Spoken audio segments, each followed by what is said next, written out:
As you know, I'm having my first proper online candle making class.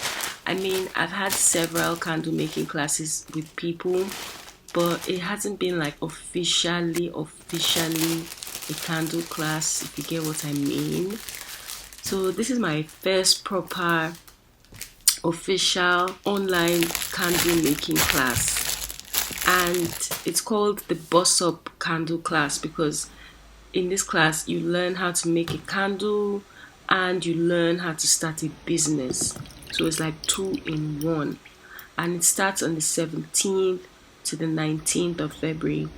Now this is me packing up candle making kits for students who have ordered for this kit for the class, and everything in this kit is everything you need for the class.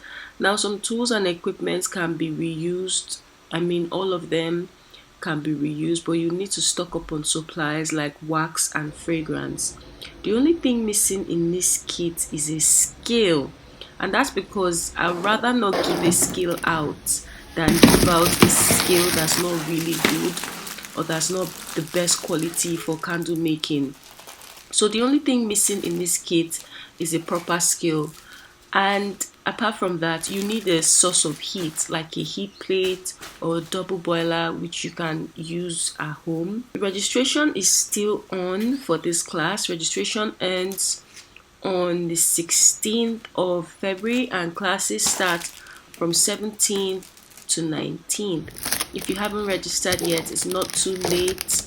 You can do that, but you can't get a kit anymore. So I'm shipping out kits. Everyone should receive their kits before the 15th of February. I hope to see you in class.